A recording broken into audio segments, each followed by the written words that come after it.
Jason Snyder, Commissioner Nafis Bai, Commissioner and Vice Chair Pam Treese, and Commissioner Jerry Willey.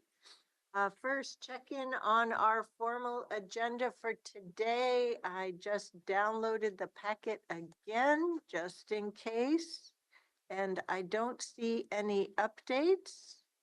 So we have a short consent agenda today, just one on boards and commissions, one presentation, which is from the auditor's office, and then that's it, right? Thank you. I was wondering if I'm asleep at the wheel here. Nope.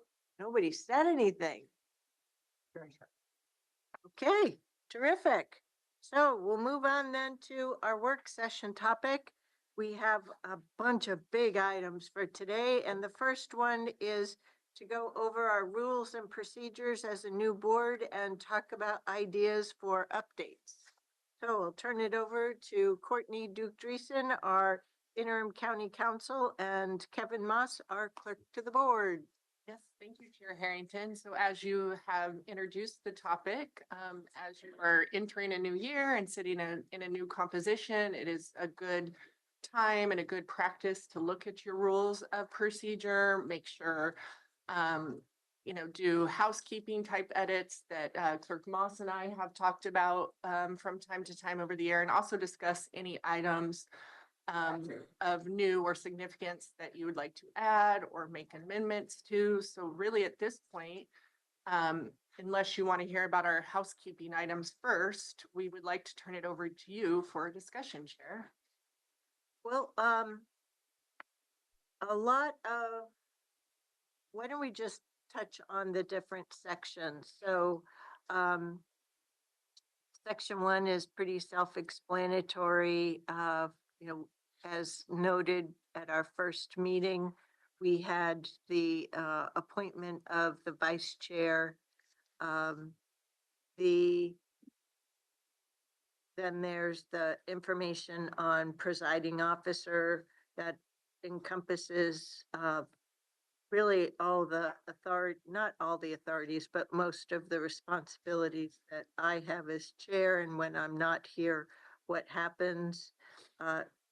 The clerk of the board, who we have Kevin Moss and Angie Aguilera as well. They take care of all of our proceedings. Then on our meetings, this is where we have both from our charter as well as the information about how our meetings are arranged during the course of the month, when we have special meetings and then executive sessions.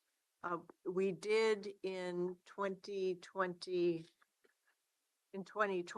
have emergency meetings as needed to deal with the COVID pandemic emergency. Section 5 deals with the notice of the agenda.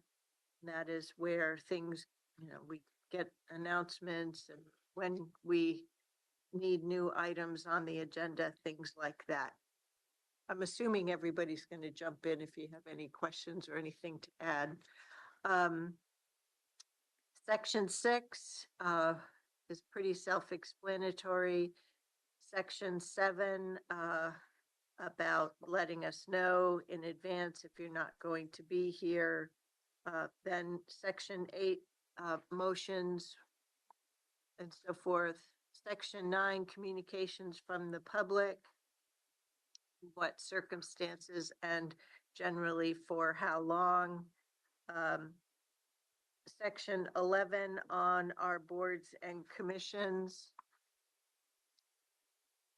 On section 9, the communications from the public, this seemed like an area that got some attention near the mid to end of last year, and I guess I'm wondering if there should be a more. Do we need to do a more thoughtful review or re-review of that section? I'm not sure what circumstances you're referring to, so I don't know what we would possibly be reacting to. I'm referencing the desires of some community members to speak and difficulty being, in some cases, with them being recognized and able to speak for the time period and just that, all that general circumstance is what I'm referencing. Yeah, if I remember that, one of them was an ordinance. And another one was the elections folks. Wanting to speak at both 2 minutes and 5 minutes. Both 2 minutes and 5 minutes, and they were not happy about the 30-minute limitation because more of them than, that's only 6 people and there was more than 6. But I think we've smoothed that out. I don't know that I'd want to change that. We can make exceptions to it if we so choose, Which we did. which we did once, yeah. So I'd prefer to leave it in that flex mode rather than change. I think the criticism that only 6 people get to speak with the size of our county, I agree that we probably can't spend more than 30 minutes at a meeting typically in those kinds of discussions, but I guess I question whether we should be using a somewhat shorter time period and allowing more people to speak. That would be my, In the 5 minute time. mm-hmm. I mean, during the 30 minutes, maybe it shouldn't be 5, maybe it should be 3, for example, to allow more people to speak. Yeah. It's a trade-off. Yeah. There were also, there is a deference given to those who come in the room, and what we have seen is not a lot of new information from week to week to week or necessarily from person to person. And some folks expressed interest in coming and filling up the sign-up sheet for the 30 minutes, which meant that the folks who had signed up in advance for Zoom attendance or to comment were left high and dry. So it And that's gets, probably not a great, I mean, I don't know that that's a great practice either. right. So it just gets really complicated. Mm-hmm. But, nonetheless, public testimony isn't the only time that we take public comment either. So that's why I find that the system that we have is generally pretty good. And we have the ability to flex in this.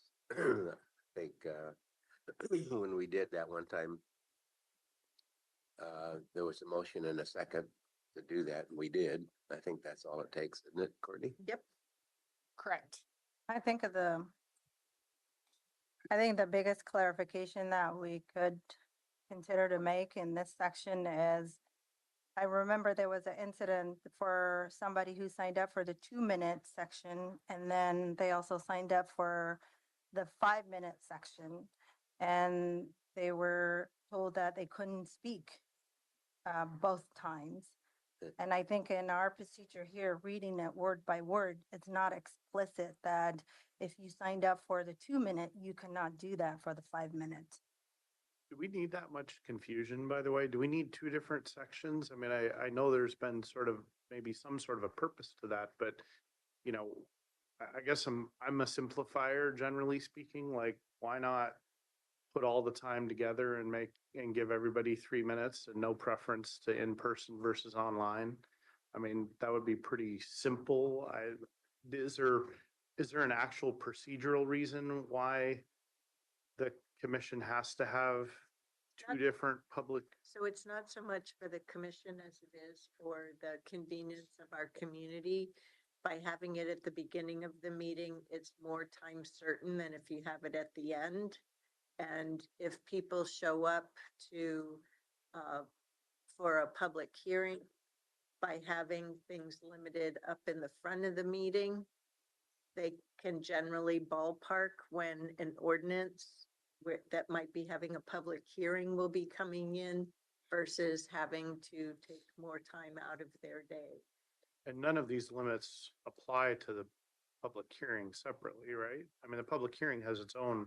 Correct. Those have separate Rules. periods. I'd Correct. also just like to point out just why we have a differentiation in the Sure. rules currently is that the first period is for items that anyone would like to speak to that aren't on the agenda. And the second period is not limited in that way. It can be something that's on the agenda for which there was no public testimony or any topic they want to speak on. So that is also a justification for the 2 periods. Understood. I also pointed clarification as I understand it, Commissioner Fye, the 2 versus 5 minutes is someone could speak at both as long as they were speaking on different topics. But to your point, it's not explicit in the rules right now. Oh. Just thought you couldn't. Well, that's for your board to decide. Sounds like there's not more support to rework this right now. Well, there's also, I've got a bunch of ideas for things. So my plan was to just identify those ideas Okay, today. Not work them, not Yeah. work them now. Right, but I wanted to just ensure that we at least as a new board go through the current procedures and make sure that before we end this topic today, that we have an inventory of things that we want to either come back to or clarify or take action. I'd like to flag this section. Sorry for getting into the weeds. Okay,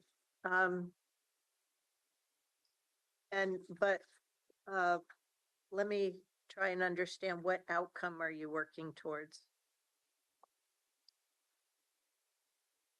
Simplification,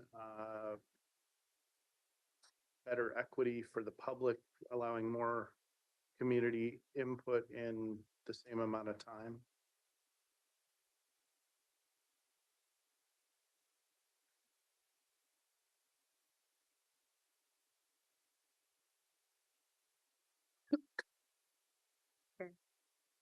All righty, anything else on the other A through G items in that section?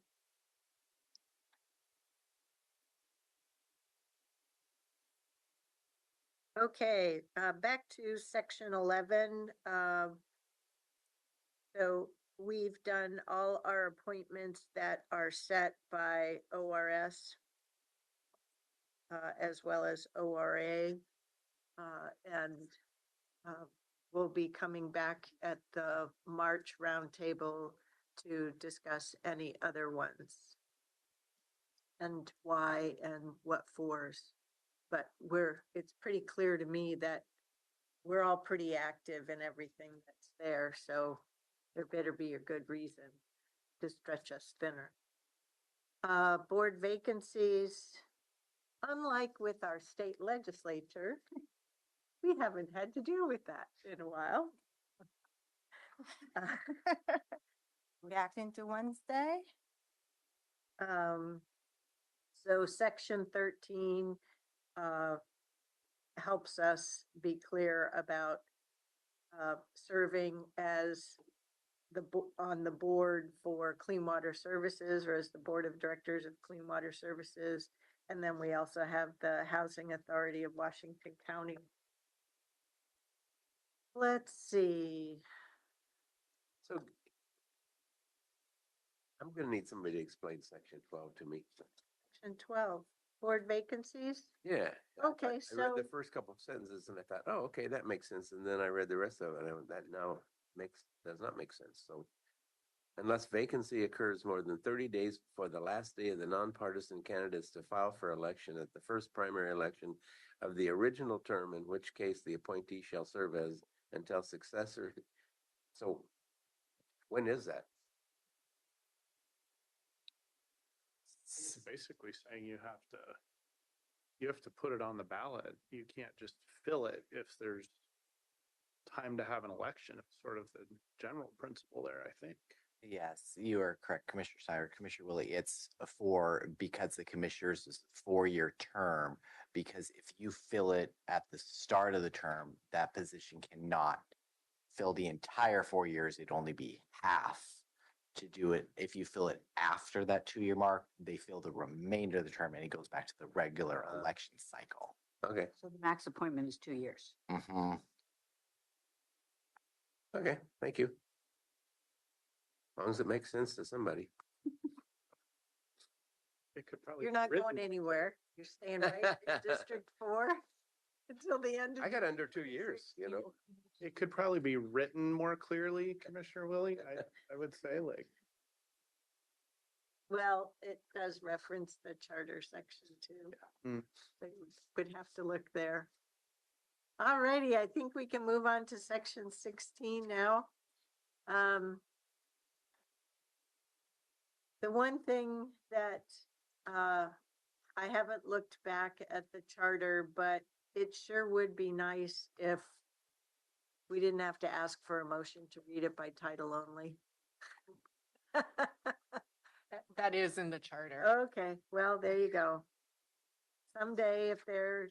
are there were a changes couple to the things I charter- had thoughts on that were in the charter too, and I was like, okay, well, Yep, I guess that's gonna stick. We should Yep. be fortunate that we don't have to read the ordinance. oh, yes, exactly. Anything else on section 16? Anybody has a question about or wondering about?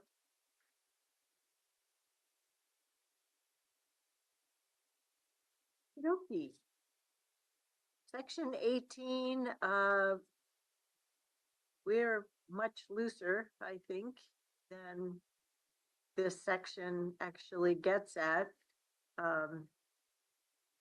The auditor meets with each of us, I think yearly, and gives us an overview of what things she's thinking of putting on her work plan and asking us for ideas. But if you want, you could also write stuff in writing and pitch it and take it from there.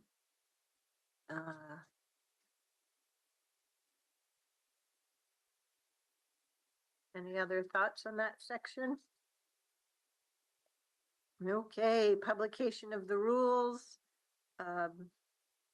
These rules are available on our website. They're also available in hard copy in the room.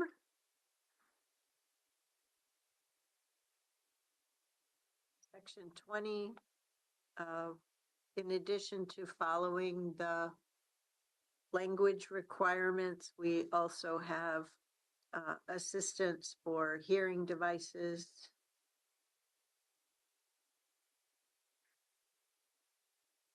And then section 20 is if you want to suspend the rules for any reason, just takes a vote of the board to do so and a majority vote. Those are the existing rules of procedure. They've worked pretty well, in my opinion, over the years, and we have certainly had lots and lots of, yes, testing over the 6 years that I've been on the board. I know I have thoughts about ideas for rules of procedure, but I think in addition, Courtney and Kevin have been keeping track of some things that might be most helpful. So why don't we start there? Let Clerk Moss start. Okay. Are we supposed to be able to see that, or are we just going to use it as a reference? It just as a reference, so I'll ask Mark if you can scroll down to just the section 3 there, the clerk to the board. So what we were looking here was, I think we all have our packets with us, so if we can, yeah, get there. So it's mainly talking about the verbatim records of the meeting. So we do record the meetings via our cable channel, put it out, saved in iAgenda and all those things. So, but the main minutes of your meetings are the permanent records that I put up afterwards. So we're looking to strike the verbatim record and have the written record as what we do for your work sessions as well. So we're just, what does the written record, is it a summary? so the written record is all the motions that you take it, that you refer to it as approve the previous business meeting minutes.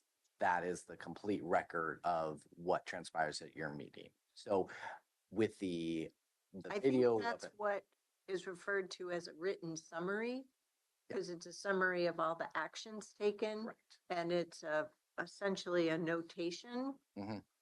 What the question I have is, how long will the video slash audio be retained? Because that's, I think, the point. Yes, so the state records retention on that is any audio or video, they are, if those are the only records you use, those are permanent. But if you have written minutes, the video can be deleted after 1 year after the minutes are approved. Is that the written summary or the verbatim? That is all of the minutes. So depending on how we take the minutes. The summary, Okay. which is the minute. Yeah. The written minutes. That section, I guess I'll just point out if people like, at least to me, it could be confusing. The first sentences are referring to regular meetings. The second part that starts a written summary is actually specifically related, unless I'm misreading this, to executive sessions and emergency meetings, et cetera, right? The first sentence is what refers to regular meetings? Correct. Okay. So we have both currently on them. So we are saving all the video files. The issue we're coming into is with YouTube, does it, does that last forever? So far, yes. So we're also recording these in Zoom, and we take the copy of Tualatin Valley, what they put out. So we save that video file as well in our permanent kind of cloud to have a link in case we need it. But the question is, how long? So I'm not following Kevin. You're taking us through all kinds of legs. Yep. And I'm looking for clarity. We have a tool, we have the portal, Yes, which has video records. correct. What is the intention to be used as the permanent record The for the business meetings? The Let's just walk original, through business meetings and then work sessions. Yeah. The original intention was to do the permanent written summary of the meetings that is provided within the portal that you approve each board meeting. Was that as your permanent written record of the meetings? Right. So what Kevin is saying is right now, it says the regular meetings will have a verbatim record. We don't need that under public records law. So the suggestion is to make it in line with what we're doing for executive work sessions, et cetera. Striking verbatim. Yes. Yep.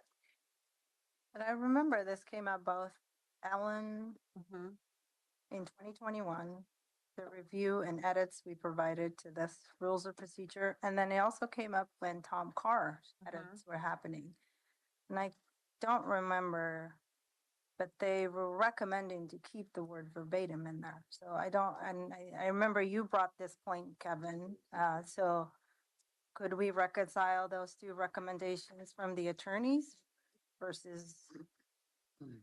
Without recalling the advice you got from former county council, I don't want to speak to what they might have been thinking at the time. I can tell you my understanding of the public meetings laws, you don't need to keep a verbatim. You need a written summary of who was present, the motions made, general flavor of discussions, but you don't need a verbatim record. That was what was stated on Friday at my Yeah. public meetings law training by the Ethics Commission, but they did say, which was surprising to me, that you must have a written roll call vote result for every single action taken, which was surprising to me. So I will just share that. Kevin's been through all the training and he makes sure that the written summary documents. a roll call vote, Yes. Yeah, the roll call vote. So on the ordinances. even if there isn't a roll call vote taken. Correct. So the motion has it, motions, and then when I do a roll call vote for the ordinances, under the motion, I put, it is a roll call vote.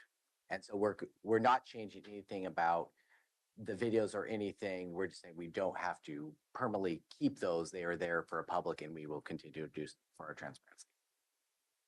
So I went through the OGEC training recently as well, and we take attendance. We can do a a voice vote. We don't have to take the individual roll call on every single action. But our rules and procedures have us take a roll call on ordinances, but the written summary documents, well, who's in attendance, who has voted, and what the vote was. And if a commissioner has to leave the meeting, the written record documents who actually was party to the vote. Okay? So the proposal is to strike verbatim record. I'm okay at that. Okay, great. So verbatim record will be removed in both sentences in that section, and feel free to tighten up the language in that section. Next item. So that was the main one that drew my attention to this. So as I review this with each county council, as they've come on board, I reviewed it with Mr. Repley, Mr. Carr, with Mr. Anderson, Please. with Ms. Duke Dreesen. And so we will do, again, when Mr. Barnett starts, make sure to go through with him. If there's any additional, we'll bring back, but we wanted to, with the new composite, bring this forward now, as we're in January, if there's any other ideas that you had to improve this in the time being. Anything else, Courtney? Chair Harrington, as you and I discussed, the only item that I have discussed with staff that I think your board may want to consider are some rules about where the public may approach to the public testimony table and where videoing can occur. While we absolutely allow recording, just clarifying that, you know, this activity, unless you're at the testimony table, happens in the general public seating area, not up where staff or your board sits. Just some general decorum kinds of. Yeah, Just just public safety, actually. So Would these go in a new section or? Commissioner Snyder, I haven't, most likely, we have some sections reserved, so we could use one of those. As we really sit down and dig through, we may be able to, you know, an obvious place would also be, you know, in the public, in the section we were just talking about, communications from the public. It could also fit there if we want to save the reserve sections for future editions. So I think either is a possibility. the other thing that, I thought there was a place that talked about decorum. I believe that there's a part where you as chair have to maintain. Is that Yes, but where is it? in, Is under you? Section 15. Oh, that's order of the meeting. Okay. Yeah. The other thing I was thinking about, under Mr. Carr, he had given me this little script to ensure that members of the audience knew that what I refer to as audience participation, clapping, hooting and hollering, kind of things, while it may feel good to those engaged in it, can be off-putting for a person who wants to participate. And so as we want to ensure that there's a welcoming environment for anyone to provide public testimony, and as such, those behaviors are discouraged and frowned upon. And that is not just during public comment, it's anywhere during the course of the meeting. And I think that is something that we should consider putting in the list as well. Yes, Madam Chair, we have that, and we have guidelines for the testimony that are displayed in the room as well as online, but we could certainly put that language in here as well to make it more clear. You're talking about signs. Yeah, there was a prior discussion the board has had about display of signs, which is not covered under the section. So it's been covered with people that bring them that generally talk to me, and our clear guidance has been, as long as you are not obstructing the view of anyone in the audience, we're perfectly laws, and we've seen at meetings, they've held signs and then put them down not to obstruct any views and anyone recording. We have not had any issues so far. So I think we need to think about how to incorporate that. So it's clear. I just also want to remind all of us that our most recent experiences, we remember, but we also had the similar situation with Woodspring and the Yep. apartments. So this isn't just about the recent history. It's also about how we've dealt with issues in the not too distant past. Yes, the three main issues that have come up with this was the first one with the flavored tobacco ordinance that had a lot of public support and opposition there.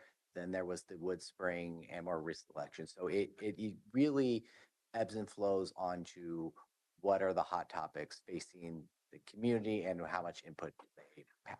We were virtual during the tobacco. No, we had just started coming back in person. So Really? that's where Okay. we had 53 people testify at that meeting. So we had to take a break. It was a because of- public hearing. Yes.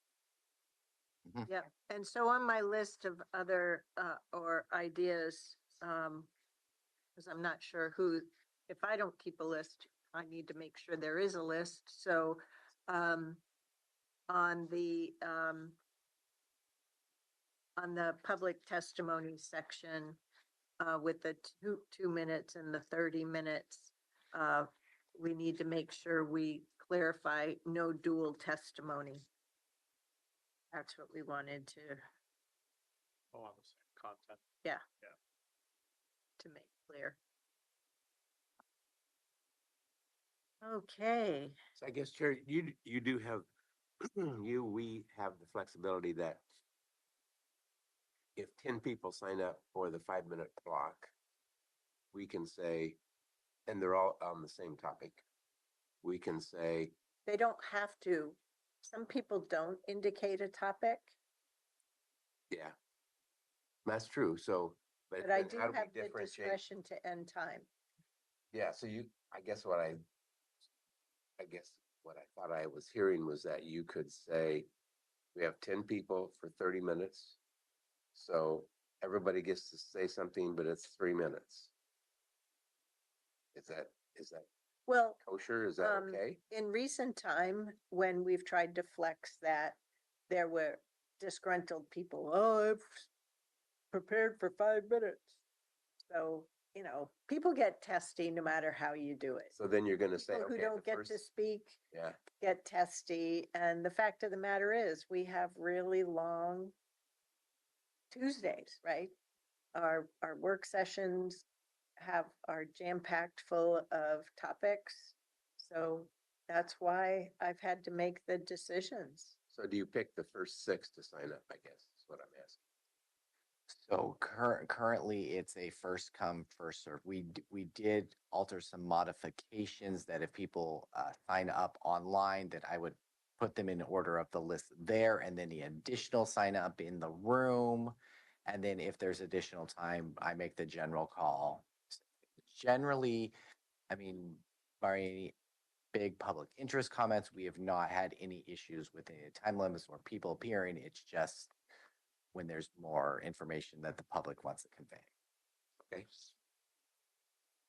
But I do remember the chair allowing flexibility around like the 30 minutes where I remember an incident where one extra person was signed up and the presiding officer's chair allowed that. So I think we can't make everybody happy recognizing that, but there is flexibility built into Yes, so far in our practice. yes, Commissioner Fai, we build that in also. So say during the 5 minutes, watching the time, somebody uses Mhm. 1 minute of their 5 minutes, that I do accumulate that time to get any extras if Mhm. there's available. And there's no limit on the number of people that can provide testimony at a public hearing. Is that what I'm seeing? No, Correct. Okay.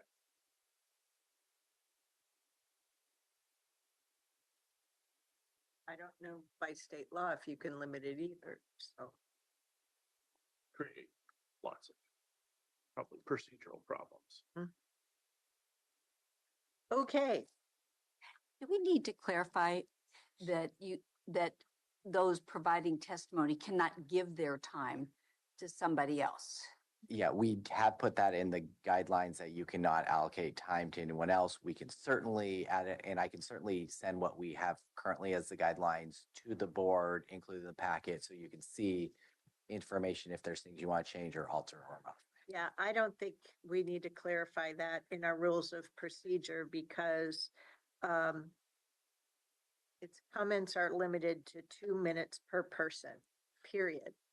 That's up to. There is no gifting of time. I mean, people can say that, but We would just Kevin say and our I- procedures don't, our rules of procedure don't. don't allow it. I'm fine with that. That's been my experience that we hear that a People- lot. I have found people are not reading the testimony page. Oh, yeah. So, okay, does anyone else have ideas other than me? No. Okay, so I have two types of ideas. In re-reviewing the rules of procedure, I think a lot of these rules of procedure are really externally facing. So I have ideas, both couple for externally facing and then multiple ideas for internally facing, how we work as a board ourselves or with or without staff. So on the external front, there's one where board members do not serve on nonprofit boards that we have contracts with. That's what's written in there now. Where? Or No, you're saying this we is don't what I'm have that. suggesting. It isn't clear. Okay, yeah, how's that apply to community action? Community action has authorities as from the state on the countywide community action board. So that's a slightly different situation. This is just the idea. This isn't the final proposal. Okay, so how it's put together has to pertain, but we had this when I was a Metro counselor.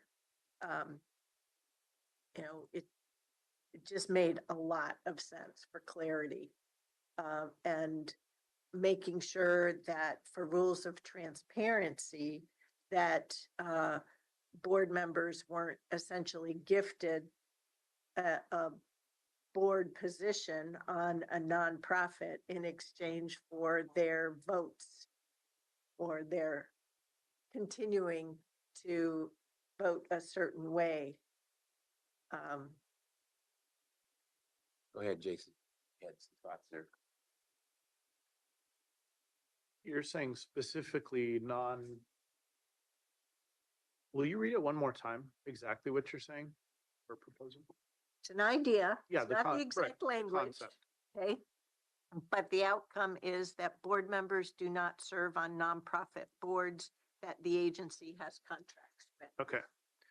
I mean, I can also recall conversations in the last 6 or 9 months that have come up about just serving on boards in general, whether it's a nonprofit board or a board that, or an organization that does or does not have a contract with the county. And I think what you're getting at is where there really is a direct sort of contractual relationship that creates or could create either an actual conflict or the appearance of a conflict. That's the point.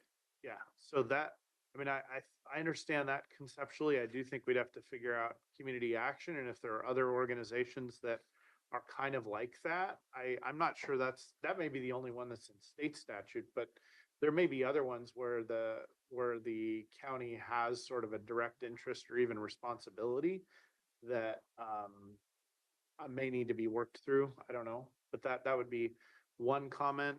It sounds like that's not intended to address the sort of participation in Chamber of Commerce boards or other things that I know some commissioners Membership. support. Yeah, that So that, I guess if we're covering one section, we might want to cover both, not just that would be, those are my thoughts.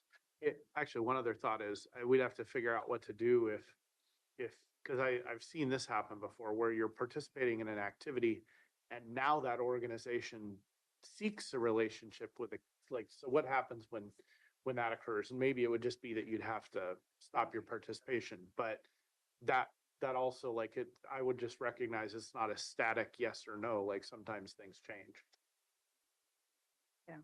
I would echo and add to say that this is a idea worth workshopping. Just to figure out what are those nonprofits, and to identify a list of nonprofits, and figure out because I'm trying to figure out in my head, hang in there with me, I'm processing all this right now, but you know, as an elected, it's incumbent on us to declare where there's a conflict of interest.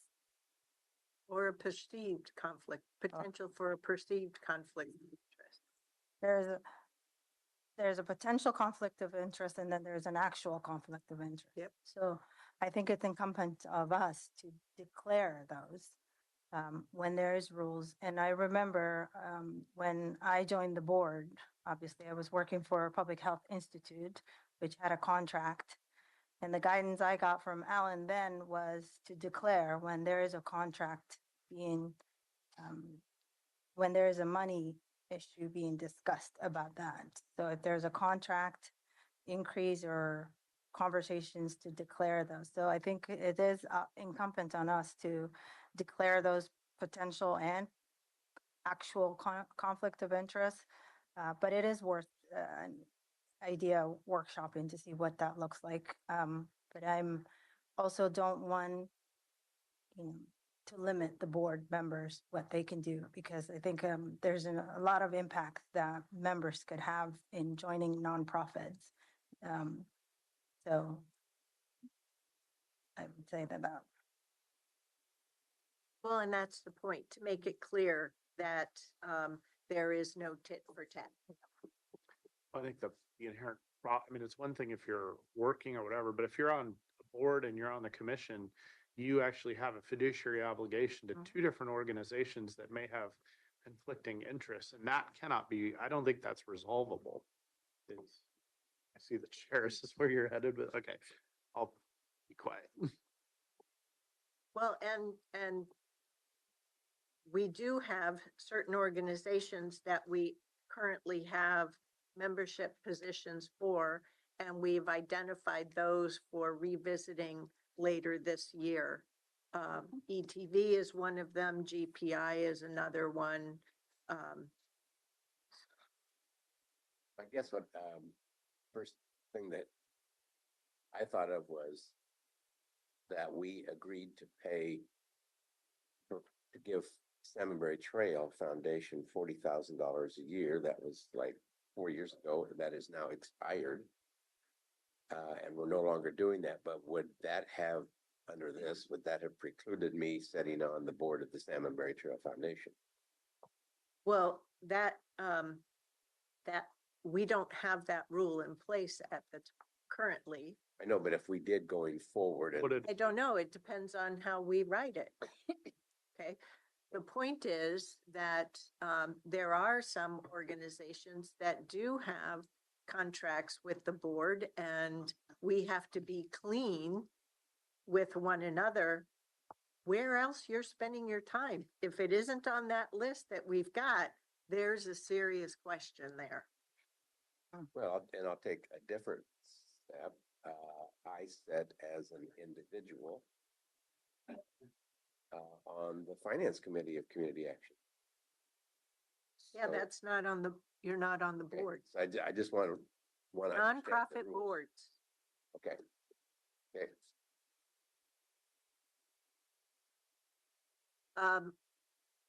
So we'll work on that one. There's another one that I think is much more pertinent now that we have full-time salaried positions.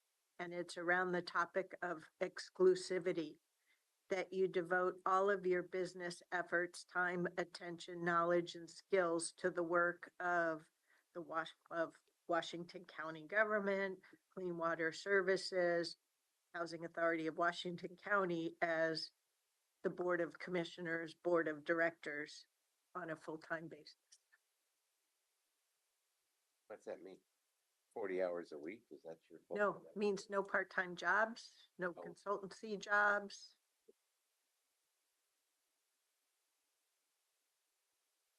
And some people would say, well, I mean, isn't that obvious? Well, if it isn't written down, then it's not obvious.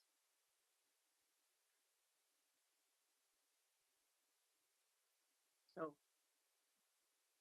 I don't know. I think if you're doing your job as a commissioner, now, obviously Roy would be the example we would use. Roy, remember, He Roy stayed that was time. elected before the charter change. Okay, Yeah.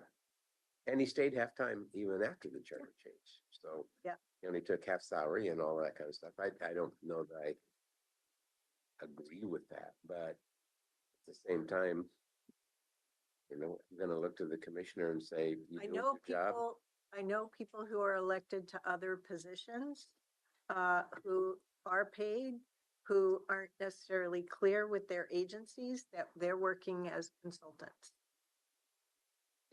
Uh.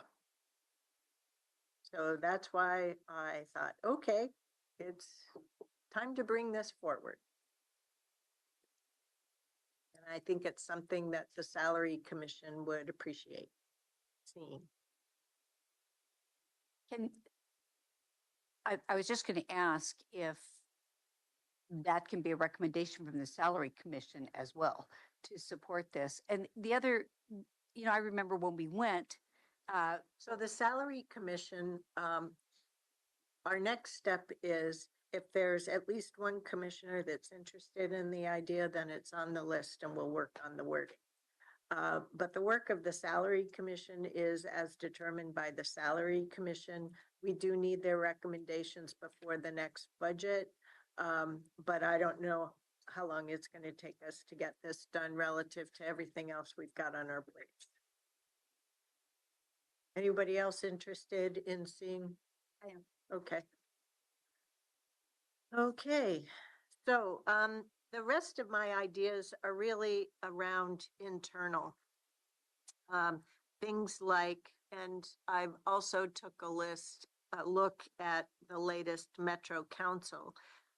They have phrasing in there about staff utilization and making sure that if, as board members, we're interested in getting some staff time to work on ideas or pursue our questions and comments, that, I mean, it could be there's an area that I don't know anything about.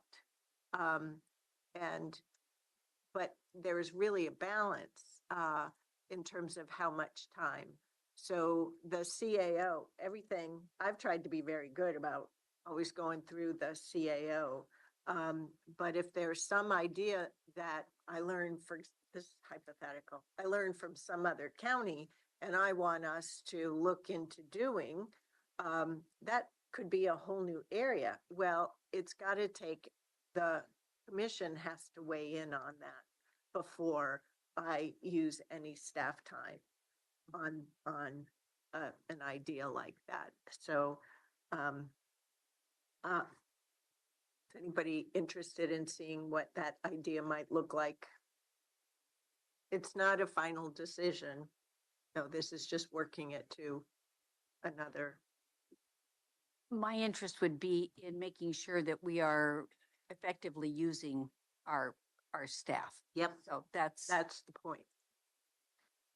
So I'll work, go ahead. I would appreciate seeing language on this. I think it clarifies the structure and process. I think You know, one example, you could be meeting with the staff assistant that's assigned to you. You could be brainstorming. That staff assistant could then go talk to multiple staff. Staff are assuming this is a priority of the board. It grows legs very quickly. And so working through me, I can help manage that workload and the policy and administrative direction that's been granted by you, the governing body. It reduces confusion. Okay, I'm gonna just, put the next ideas out and we can go from there.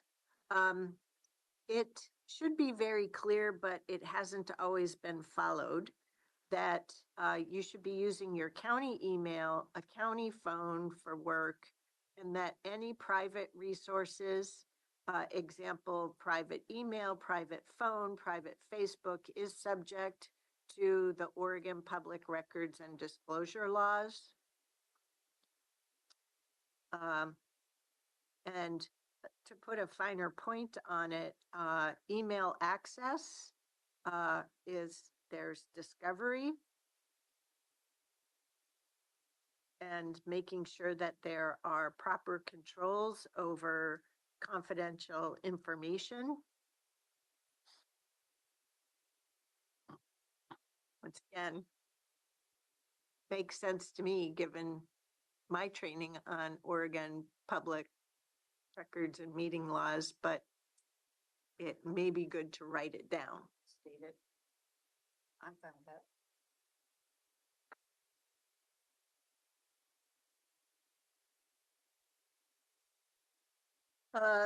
Your commission calendar should be visible to the full My Organization.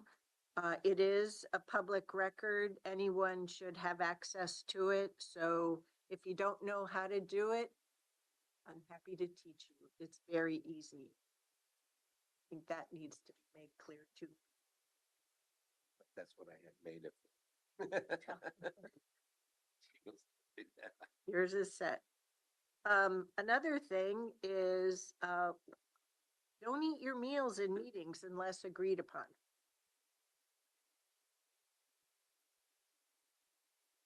Looking to. So is that, we have to put that in writing? Yes. We actually should. Do I have to ask permission to bring my lunch in if we're working over the lunch hour? Well, that's where it's agreed upon, right? The times when we impinge on our lunch, we say, we're impinging on our lunch. Okay, give me a reason why we would not have that. We have a lunch break, and some people go and use that lunch break for I don't know what, but then they come in and want to eat their lunch while we're continuing with the work session. It's not good professional protocol. I don't like to eat in front of a camera either, but I don't know that we should make that a rule.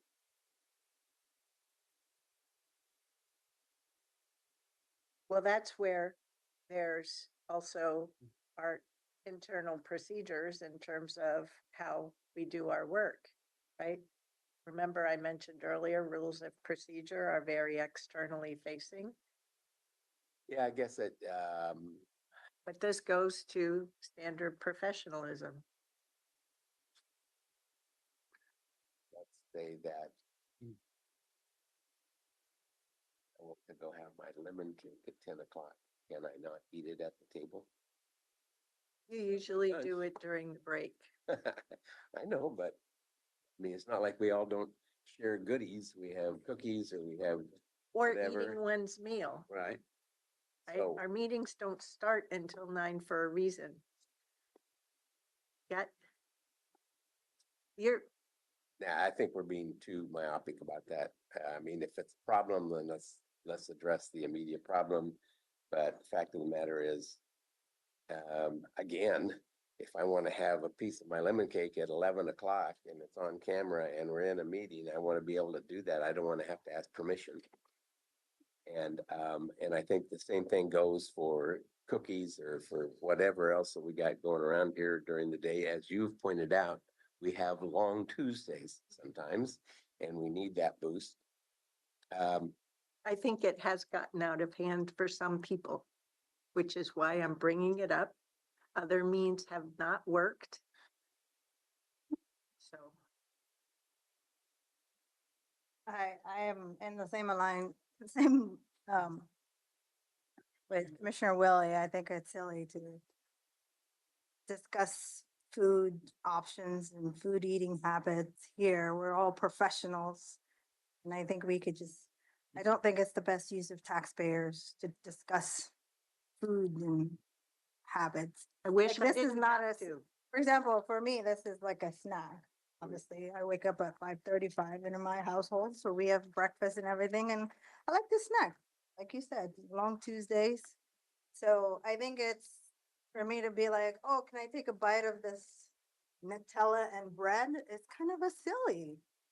Here, I think we could just be adults and um, if we're gonna eat, be cognizant and be respectful to the people here and let's aim to I think it probably would be take- great if you take care of your eating needs before 9. And then we we're just have, eating right now, like we're just, Besides that, in the future, you might get a commissioner that has, you may have a 7:30 in the morning ROMAC meeting, right? which I do have this. And some particular day, you may need a snack to get you to lunch. Hmm. Yep. I don't mind the ad hoc. It's when it's over and over and over again. It's like, sorry, we're planning on your part. Maximize your other time. Yeah, I think we're being too myopic. No, that's just my opinion. I just say no.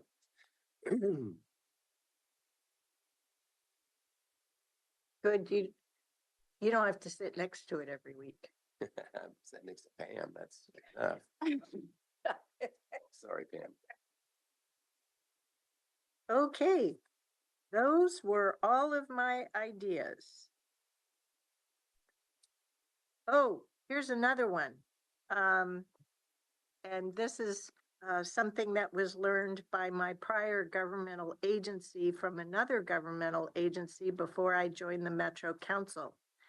Any use of your private email, phone, texting during the course of a public meeting is a public record. I think we know that. I've experienced it already, so I don't have any county technology. So I'm fully aware of that. And I think I was made aware of that by probably Tom Carr at least, or his predecessor. So, I mean, that's an eyes wide open thing. Do we have to? Courtney, don't we have that someplace else that says your personal technology is subject to public disclosure? I don't know that we have it as a rule, but it's part of the public meetings law. Yeah. If you're doing county records, county business, it's a public record, including texts and chats. Mhm. I think it's an excellent reminder, because, the level of communication that we experience now as a society is very high. But, and if I send a message saying, will you please feed Ben? I mean, I know, that's not, that's not something to worry about, but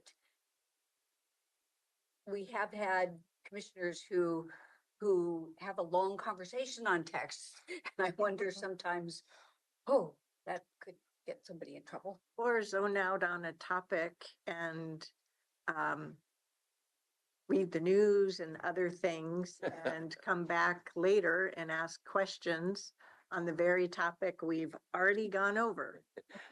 So that's the I can point see of that. making sure you're present in the Paying meetings. attention.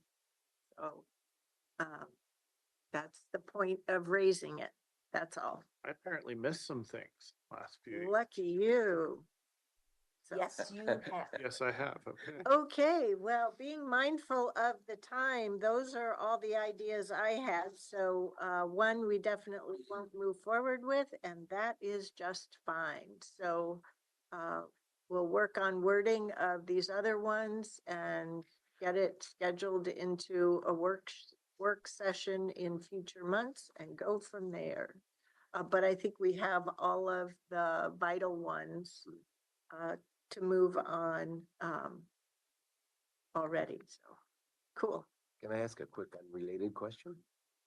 Is it, It's pertinent to, no, it's pertinent to the assignments, the committee assignments we made last week. So I've got Acre coming up, I've got R1 Act coming up, both of which are, you're not on our One Act anymore. no, I know that, what I'm Okay. saying is the When's the transition transition? time. So I went to PSCC last Friday, Jason, because you were gone.